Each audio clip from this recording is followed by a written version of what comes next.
નમસ્કાર વિદ્યાર્થી મિત્રો, હવે આજે આપણે ધોરણ 10 સમાજ વિદ્યામાં પાઠ 15 વિશે આગળ માહિતી મેળવીશું. ગયા વિડીયોમાં આપણે શું સમજ્યા હતા? તો કે ગયા વિડીયોમાં આપણે જે બજાર પદ્ધતિ છે, બરાબર, એ બજાર પદ્ધતિ ઉત્પાદનના સાધનોની ફાળવણીની જે પદ્ધતિઓ છે કેટલી છે? તો કે 3 પદ્ધતિઓ હતી, બરાબર. એક તો બજાર પદ્ધતિ, બીજી છે સમાજવાદી પદ્ધતિ અને ત્રીજી છે મિશ્ર અર્થતંત્ર, બરાબર. તો આ 3 પદ્ધતિઓ છે એનામાંથી કાલે આપણે એક પદ્ધતિ જોઈ હતી. કઈ પદ્ધતિ જોઈ હતી? બજાર પદ્ધતિ, બરાબર. બજાર પદ્ધતિના લક્ષણો જોયા હતા, બજાર પદ્ધતિના લાભ જોયા હતા અને બજાર પદ્ધતિની મર્યાદાઓ અથવા તો ખામીઓ જોઈ હતી, બરાબર. એના ઉપરાંત આપણે ઉત્પાદનના સાધનોની ફાળવણી પણ જોઈ હતી, જે ચાર ભાગમાં થયેલી છે, બરાબર. આપણે જોયું હતું ને, મૂડી છે, પછી બીજું શું હતું? જમીન હતી, મૂડી હતું, નિયોજકો હતા અને શ્રમ હતું, બરાબર. આટલા 4 વિભાગોમાં આપણે વહેંચ્યા હતા ને. હવે આજે આપણે બજાર પદ્ધતિ પછીનો બીજો જે ભાગ છે, બરાબર, બીજો કયો? કે સમાજવાદી પદ્ધતિ, બરાબર. ઉત્પાદનના સાધનોની 3 પદ્ધતિઓમાંથી બજાર પદ્ધતિ આપણે જોઈ હતી.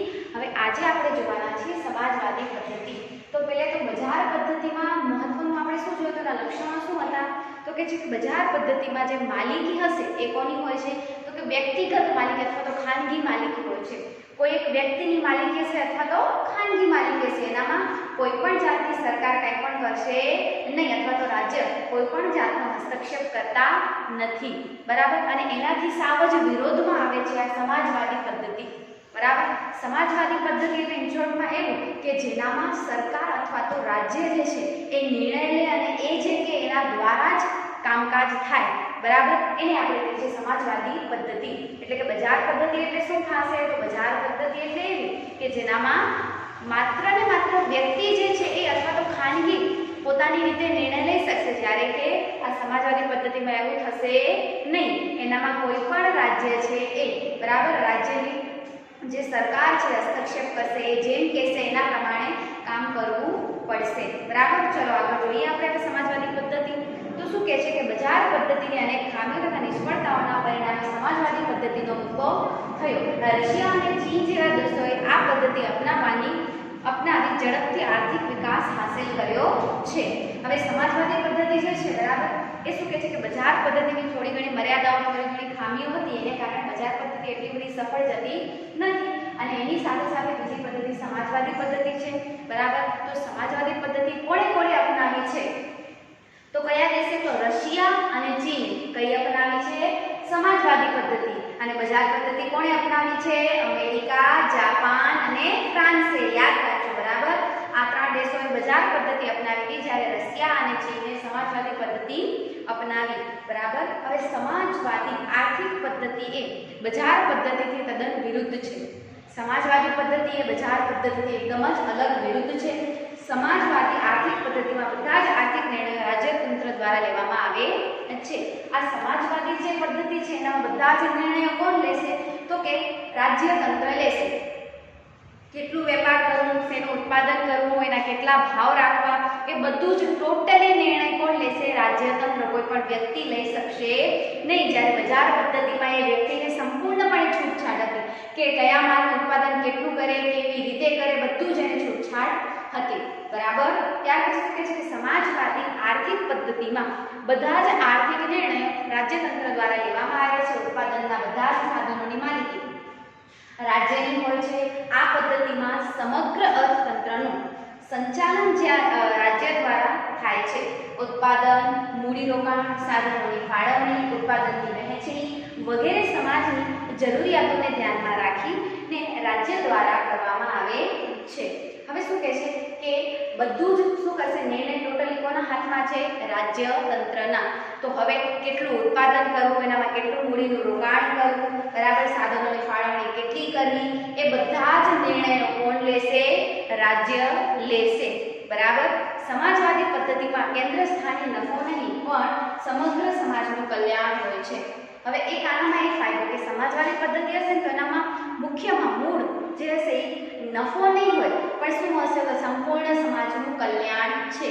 પણ જ્યારે આપણે બજાર પદ્ધતિ જોઈશું તો બજાર પદ્ધતિમાં શું હતું? મુખ્ય નફોનો હેતુ હતો કે નફો થાય એ જ હેતુથી એ લોકો કામ કરતા, જેટલું બને એટલું વધારે નફો કરતા. પણ જ્યારે સમાજવાદી પદ્ધતિ એનાથી તદ્દન જ જુદી છે, બરાબર. એમાં સમાજના કલ્યાણને ધ્યાનમાં રાખવામાં આવે છે, નહીં કે નફાને, બરાબર. ત્યાર પછી ચીજ વસ્તુઓનું ઉત્પાદન અને ભાવો રાજ્ય દ્વારા નક્કી જ થાય છે. રાજ્ય નક્કી કરેલા ઉત્પાદનના લક્ષણોને સિદ્ધ કરવાની જવાબદારી રાજ્ય સંચાલિત કારખાનાઓની હોય છે. ભાવો જે છે ચીજ વસ્તુઓ ઉત્પાદિત થઈ તેના કેટલા ભાવ લગાડવા એ કોણ નક્કી કરશે? તો કે છે કે એ નક્કી રાજ્ય જ કરશે, બરાબર, કોઈ પણ વ્યક્તિ કરશે નહીં. અને રાજ્ય જે છે, બરાબર, રાજ્ય જે છે એ નક્કી કરેલા ઉત્પાદનના લક્ષ્યાંકો સિદ્ધ કરશે કે આટલા ટાઈમમાં આટલું ઉત્પાદન થઈ જવું જોઈએ. તો એ પ્રમાણેના લક્ષ્યાંકો કોણ નક્કી કરશે? રાજ્ય સરકાર નક્કી કરશે. અને રાજ્ય સરકાર એક ચોક્કસ એવા કારખાનાઓને ઓર્ડર આપી દેશે કે તમને આટલું ઉત્પાદન આટલા સમયમાં કરી લેવાનું, બરાબર. ખેતી પણ રાજ્યની માલિકીની હોય છે. શ્રમિકોને તેમની ક્ષમતા મુજબ વેતન આપવામાં આવે છે અને કામ લેવામાં આવે છે. ખેતી પણ કોના હસ્તે હશે? સમાજવાદી પદ્ધતિના હસ્તે, બરાબર. એમાં જે શ્રમિકો છે એના દ્વારા કામ કરાવવામાં આવે છે અને શ્રમિકોને શું કરવામાં આવે છે? એનું વેતન પણ ચૂકવવામાં આવે છે, બરાબર. ત્યાર પછી સમાજવાદી પદ્ધતિના લક્ષણો આપણે જોઈએ, બરાબર, કે સમાજવાદી પદ્ધતિના લક્ષણો શું છે? તો કે છે કે ઉત્પાદનના સાધનોની માલિકી રાજ્યની હોય છે. આપણે જોયું કે આમાં માલિકી કોની હશે? રાજ્યની હશે. પછી બીજું શું કહે છે કે અર્થતંત્રમાં બધા જ આર્થિક નિર્ણય રાજ્ય દ્વારા લેવામાં આવશે. સ્વાભાવિક છે, જેની માલિકી હશે એ જ નિર્ણય લેશે, બરાબર. ઘરમાં જે માલિક હશે, ઘરમાં જેનું ચાલતું હશે એ જ ઘરના બધા નિર્ણયો લે. તો એવી જ રીતે આની અંદર છે, બરાબર, કે સમાજવાદી પદ્ધતિમાં રાજ્યનું જ બધું ચાલે છે, એ જ માલિકી છે, એટલે બધા નિર્ણય પણ કોણ લેશે? રાજ્ય સરકાર જ લેશે, બરાબર. ત્યાર પછી શું કહે છે કે આર્થિક પ્રવૃત્તિના કેન્દ્રમાં નફો નહીં પણ સમાજનું હિત હોય છે. હવે આર્થિક પ્રવૃત્તિ જે છે એના કેન્દ્રમાં કોઈ પણ જાતનો નફો નથી હોતો, પણ શું હોય છે? પૂરા રાજ્યનું કલ્યાણ હોય છે, બરાબર. જ્યારે બજાર પદ્ધતિ એનાથી વિરુદ્ધ હતી, એનામાં શું હતું? માત્ર નફો ધ્યાનમાં લેવાતો. જ્યારે સમાજવાદી પદ્ધતિમાં નફો નહીં પણ સંપૂર્ણ રાજ્યનું હિત, સમાજનું હિત જે છે એને ધ્યાનમાં લેવામાં આવે છે. શ્રમિકોને કામના બદલામાં વેતન ચૂકવવામાં આવે છે.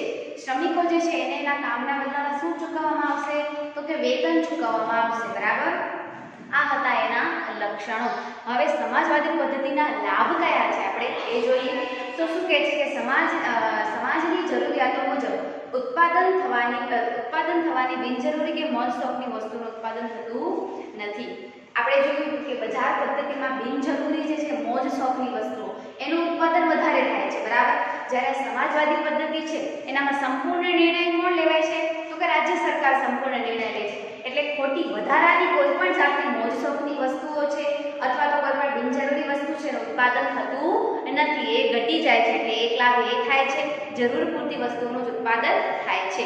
ત્યાર પછી શું કહે છે કે આ પદ્ધતિમાં ઉત્પાદનના નિર્ણય રાજ્ય દ્વારા લેવાતા હોવાથી કુદરતી સંપત્તિનો દુર્વ્યય થતો નથી.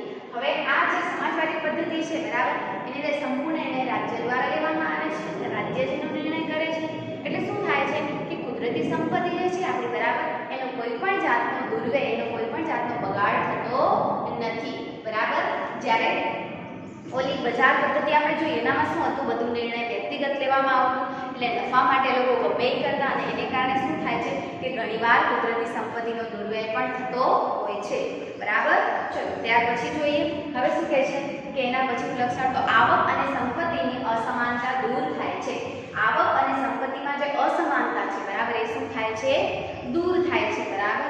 અને ગ્રાહકોનું શોષણ થતું નથી. ગ્રાહકોનું જે શોષણ છે એ થતું નથી. એમને ચોક્કસ પ્રમાણમાં, ચોક્કસ મૂલ્યમાં એમની વસ્તુ એમને મળી રહે છે સમાજવાદી પદ્ધતિમાં. જ્યારે બજાર પદ્ધતિમાં એમનું શું થતું હતું? શોષણ થતું હતું. ગમે એટલા ભાવ એમની પાસે લેવામાં આવતા. જ્યારે સમાજવાદી પદ્ધતિમાં એવું થશે નહીં, બરાબર. ખ્યાલ આવી બાળકો? હવે આપણે જોઈશું સમાજવાદી પદ્ધતિની મર્યાદાઓ અથવા તો એની ખામીઓ. આપણે સમાજવાદી પદ્ધતિના લક્ષણ જોયા, લાભ જોયા, હવે એની ખામી અથવા તો એની મર્યાદાઓ પણ જોઈએ.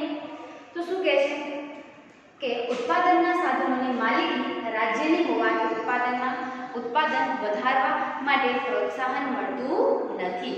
હવે ઉત્પાદનના સાધનોની જે ફાળવણી છે, બરાબર, એ શું કરે છે? રાજ્ય કરે છે. રાજ્યની માલિકી છે એટલે રાજ્ય બધી ફાળવણી કરશે. એને કારણે ઉત્પાદનમાં વધારો, નવું ઉત્પાદન કરવું, ઉત્પાદનનો વધારો કરવો, બરાબર, અને ઉત્પાદન વધારવા માટેનું જે પ્રોત્સાહન છે એ મળતું નથી, બરાબર.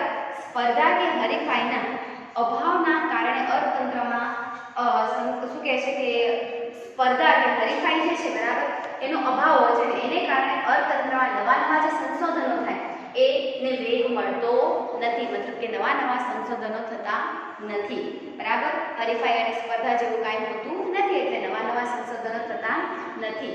આ પદ્ધતિમાં વ્યક્તિગત સ્વતંત્રતા જળવાતી નથી. આ પદ્ધતિ જે છે એની અંદર કોઈ પણ જાતની વ્યક્તિગત સ્વતંત્રતા જે છે એ જળવાતી નથી, કારણ કે એમાં શું હોય છે, માલિકી બધી કોની હોય છે, તો કે રાજ્યની હોય છે. કોઈ વ્યક્તિગત માલિકી હોતી નથી, એટલે સ્વતંત્રતા મળતી નથી.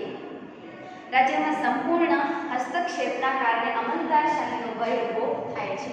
હવે રાજ્યમાં સંપૂર્ણપણે શું કહે છે કે રાજ્યની માલિકીઓ છે કોઈ પણ વ્યક્તિની હોતી નથી, એટલે કે અમલદારશાહીનો પણ આપણને એક ભય ઊભું થાય છે કે અમલ કરશે કે નહીં આ સૂચનાઓનો, બરાબર. ત્યાર પછી હવે આવે છે મિશ્ર અર્થતંત્ર, બરાબર. સમાજવાદી પદ્ધતિના લક્ષણો જોયા, લાભ જોયા, મર્યાદાઓ અને ખામીઓ જોઈ. હવે આવે છે લાસ્ટ ટોપિક આ ચેપ્ટરનું કયું, મિશ્ર અર્થતંત્ર. હવે ચલો બાળકો, હવે નામ પરથી જ આપણને ખ્યાલ આવે મિશ્ર. મિશ્ર એટલે શું હોય, મિક્સ હોય, બધું જ આવી જાય એની અંદર, એને કહેવાય મિશ્ર, બરાબર. એ બધું શું આવે આની અંદર, તો કે છે સમાજવાદી પદ્ધતિ અને બજાર પદ્ધતિ, એ બંનેનો સમન્વય થાય, એ બંને ભેગા થાય, એને આપણે કહીએ છીએ મિશ્ર અર્થતંત્ર, બરાબર. ચલો તો જોઈએ હવે શું કહે છે કે બજાર પદ્ધતિ અને સમાજવાદી પદ્ધતિની કેટલીક મર્યાદાઓના કારણે બંને પદ્ધતિઓની કેટલીક સારી બાબતો, સુમેળ સાધી અને મધ્યમ માર્ગ તરીકે મિશ્ર અર્થતંત્રની પદ્ધતિ અસ્તિત્વમાં આવી. બજારવાદી પદ્ધતિ અને સમાજવાદી પદ્ધતિની કોઈક એવી સારી બાબતો અને કોઈક એવી ખરાબ બાબતો બંનેનું મિશ્રણ કરી, બંનેનો સમન્વય કરી અને એક અલગ જ વચ્ચેનો રસ્તો, મધ્યમ રસ્તો કાઢવામાં આવ્યો, જેને આપણે મિશ્ર અર્થતંત્ર તરીકે ઓળખીએ છીએ, બરાબર. હવે શું કહે છે કે મિશ્ર અર્થતંત્ર એટલે એવી આર્થિક પદ્ધતિ કે જેમાં જાહેર અને ખાનગી ક્ષેત્રનું સહ અસ્તિત્વ હોય અને આ બંને ક્ષેત્રો એકબીજાની હરીફ નહીં પરંતુ પૂરક બનીને કામ કરે. મિશ્ર અર્થતંત્ર એટલે એવું અર્થતંત્ર કે જેમાં જાહેર અને ખાનગી બંને ભેગા સહ અસ્તિત્વ સાથે કામ કરે અને બંને એકબીજાના વિરોધ નહીં પણ શું બને, પૂરક બનીને કામ કરે, એને આપણે શું કહીએ છીએ, મિશ્ર અર્થતંત્ર કહીએ છીએ. આની અંદર શું આવે છે તો જાહેર, બરાબર. રાજ્ય અસ્તિત્વ છે ને એટલે સમાજવાદી અર્થતંત્રમાં જાહેર આવશે અને બજારમાં ખાનગી આવશે. તો જાહેર અને ખાનગી બંનેનું મિક્સ થાય, બંને ભેગા થઈને કામ કરે, બંને પૂરક બનીને કામ કરે, તો ત્યારે આપણે કહીએ છીએ મિશ્ર અર્થતંત્ર અસ્તિત્વમાં આવ્યું, બરાબર. આ પદ્ધતિમાં ખાનગી વિભાગોમાં ખેતી, વ્યાપાર, નાના વપરાશી જે માલસામાનના ઉદ્યોગો છે એ વગેરેની વ્યક્તિગત માલિકી કે ખાનગી માલિકી હોય છે. હવે નાના ઉદ્યોગો હશે, બરાબર, જેમ કે નાના એવા ખેતી છે કે નાના ઉદ્યોગો છે, આ બધા જે છે એ વ્યક્તિગત માલિકીના હશે કે ખાનગી માલિકીના હશે.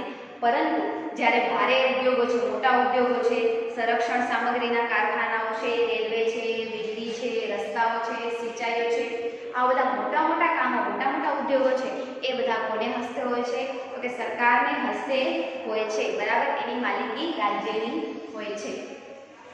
આ પદ્ધતિમાં બજાર સંપૂર્ણપણે સ્વતંત્ર હોતી નથી. હવે આ મિશ્ર અર્થતંત્ર જેમાં બજાર સંપૂર્ણપણે સ્વતંત્ર નહીં હોય અને બજાર ઉપર સંપૂર્ણપણે રાજ્યનો હસ્તક્ષેપ પણ હશે નહીં. થોડા ઘણા રાજ્ય નિર્ણય લઈ શકે છે અને થોડા ઘણા જે વ્યક્તિ જે છે, બજાર જે છે એ નિર્ણય લઈ શકે છે, બરાબર. સરકાર દ્વારા જુદી રીતે અંકુશો મુકાતા હોય છે. સરકાર જે છે એ જુદી રીતે એની અંદર અંકુશ મૂકી શકે છે. જેમ કે આપણે કહીએ તો સમાજમાં અનિચ્છનીય વસ્તુઓનું જે ઉત્પાદન થતું અટકાવવા તેના પર રાજ્ય દ્વારા ઊંચા કરવેરા નાખવામાં આવે છે. હવે જેમ કે આપણે કહીએ તો સમાજમાં જે અનિચ્છનીય વસ્તુઓ છે, મતલબ કે જેની જરૂર જ નથી એવી વસ્તુનું ઉત્પાદન એ લોકો વધારે કરતા હોય, એવી વસ્તુઓ પર સરકાર શું કરશે, કર જે છે, ટેક્સ જે છે એ શું કરશે, ખૂબ ઊંચો લઈ જશે, ખૂબ વધારે લેશે. એટલે એને કારણે વસ્તુઓનું ઓટોમેટિકલી ઉત્પાદન શું થાય, થોડું ઓછું થવા લાગી જાય, બરાબર. તો એવી જ રીતે જે પછાત વિસ્તારો છે ત્યાંના ઉદ્યોગો સ્થાપવા માટે રાજ્ય દ્વારા સબસિડી, કરવેરાની રાહત વગેરે જેવા પ્રોત્સાહનો આપવામાં આવે છે. એવી જ રીતે આપણે કહીએ તો જે રાજ્ય છે, બરાબર, ત્યાં આગળ બહુ પછાત એવા વિસ્તારો છે, બરાબર, ગરીબ વિસ્તાર, પછાત વિસ્તાર છે, તો ત્યાં આગળ એ રાજ્યમાં જઈ અને ત્યાં એમને સબસિડી આપશે, બરાબર, એમને કરવેરામાંથી રાહત, એટલે કે ટેક્સ ભરવાનું નહીં કહે, કરવેરાની રાહત આપશે. તો આવા બધા કાર્યો પણ શું થાય છે, રાજ્ય દ્વારા થતા રહે છે, બરાબર. હવે એના પછી શું કહે છે કે આ પદ્ધતિ જે છે એ અંકુશો કે નિયંત્રણ હોવાથી નિયંત્રિત આર્થિક પદ્ધતિ તરીકે પણ ઓળખવામાં આવે છે. મિશ્ર અર્થતંત્રમાં અંકુશો હોય છે, બરાબર, નિયંત્રણો હોય છે, એટલે આપણે એને નિયંત્રિત આર્થિક પ્રવૃત્તિ તરીકે પણ ઓળખીએ છીએ, બરાબર, મિશ્ર અર્થતંત્રને. ભારત અને ફ્રાન્સ વગેરે દેશોએ મિશ્ર અર્થતંત્ર જોવા મળે છે. આપણા ભારત દેશમાં અને ફ્રાન્સ દેશમાં આ મિશ્ર અર્થતંત્રની પદ્ધતિ જોવા મળે છે, બરાબર. જ્યારે સમાજવાદી પદ્ધતિમાં કયા દેશો હતા? તો ચીન અને રશિયા, બરાબર.